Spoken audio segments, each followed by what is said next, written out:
Hello, welcome back. I am Ian. I am Steve. We are talking about our role-playing game called Downbelow. It is about a cyberpunk dystopia.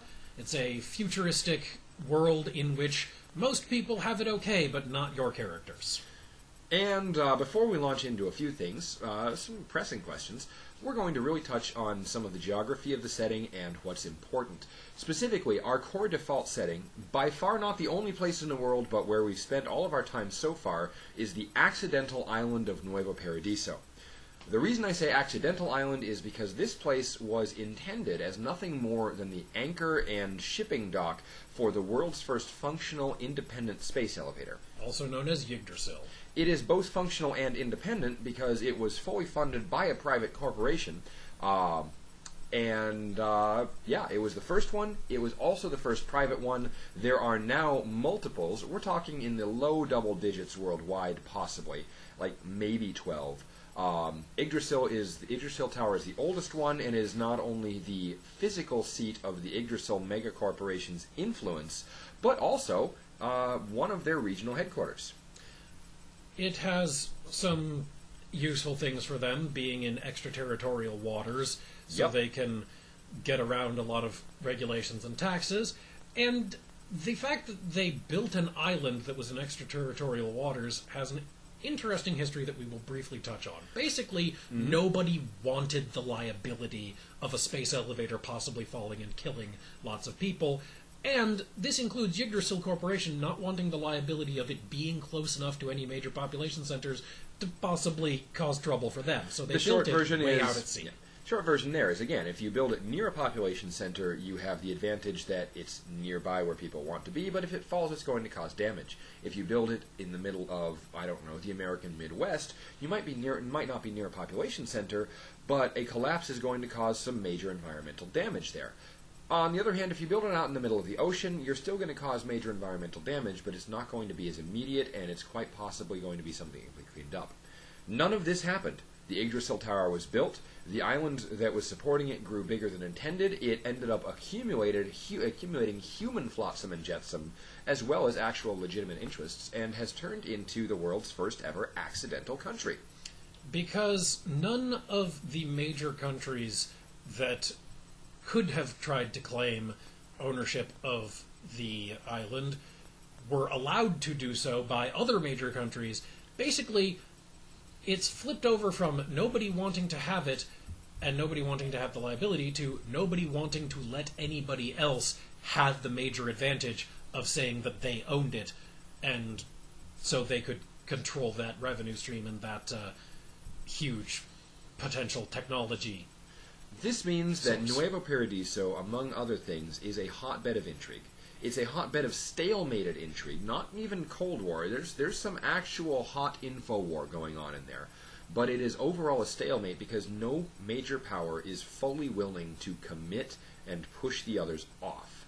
It would be an act of major aggression, and it would turn an info war into a physical war, most likely. And nobody really wants that. We'll talk about scenarios where that happens at some other time, but right now just know that the status quo that we're dropping you into is one where there's half a dozen major embassies on the island, and they glare daggers at each other. Why have we told you this? Well, we've told you this for a couple of reasons. The first is to set up where the iconic Downbelow is located. The second, so we can lead into why is there a Downbelow in the first place. And really there are two major reasons.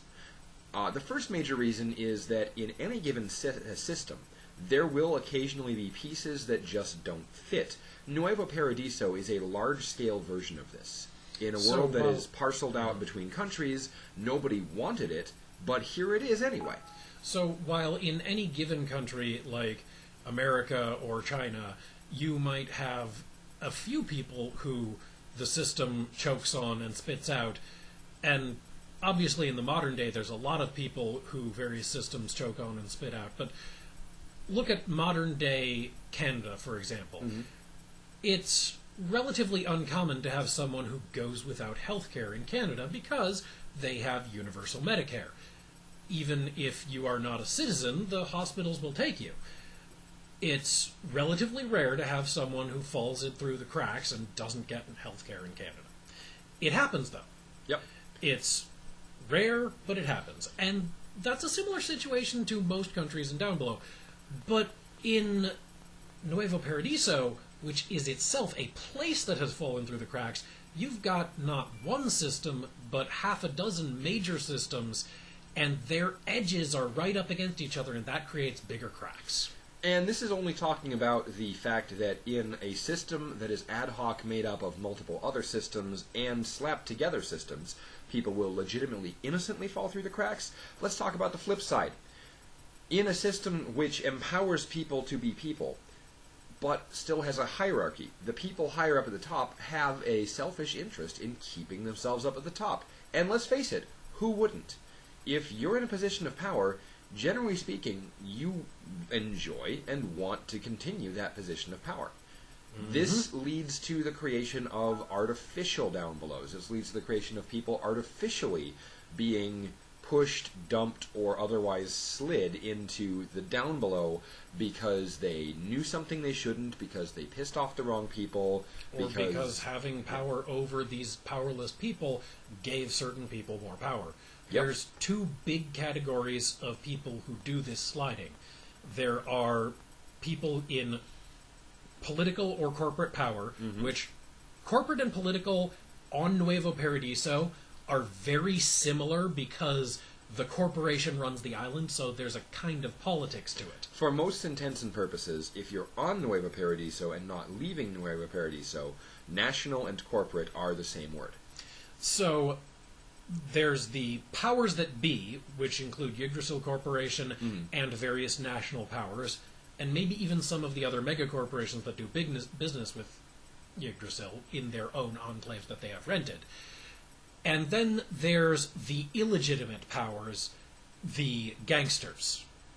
And the gangsters do more of the making people fall from regular society into Downbelow so that they can have direct power over them, while the powers that be tend to kick people down the stairs into Downbelow more because it happens to be convenient for a particular person at a given time. But it has to be noted that both of these things happen from both of those groups. The final thing I really want to talk about right now is something that has popped up in a variety of cyberpunk literature. There is no one great conspiracy at work here. Even though sometimes, frequently, tossing people down the stairs into Downbelow is malicious, whether a major malice or a minor petty malice, this is not at the service of some great star cabal. This is not an Illuminati attempt to rule the world. Outside of specific plots, there really is no great conspiracy. This is petty people with power being petty, or this is people with underworld power trying to expand their power base. This is not some plot to rule the world. This is not to say that there won't be adventures like that. There is plenty of room for these conspiracies to develop, and on a small scale, we've actually done that here on this very channel. Go back and look at some of the adventure design we've done, and you'll see the seeds of one of those conspiracies popping up. We have mentioned 3 major megacorporations, and each of them have their sinister conspiracies within them. We've mentioned 4 or 5 different criminal groups, which by nature are criminal conspiracies. Yes. And they have reach in various places in the world. And then there's the governments themselves, which some people would tell you, especially if they lean a certain direction in their politics, are criminal conspiracies by their nature. I'm not quite that extreme, but I can see their point. The point is, yes, there are conspiracies. No, there is no single overarching conspiracy, because, seriously, how could you get that many people to agree on one conspiracy for power? This leaves room story-wise for you, yes you, to do one of 2 major things. On the one hand, you can embrace this and build your own small, medium, and large villains to fill whatever need you need. On the other hand, you can embrace the fact that there aren't any built in and build your own villain worthy of a Saturday morning cartoon. And I mean the good ones, not the bad ones. Whether you want to build one of the villains we've already introduced into that, or create a completely new whole cloth one. So, until next time, I'm Steve. I'm Ian. And we are signing out of Downbelow to slip through the cracks tomorrow.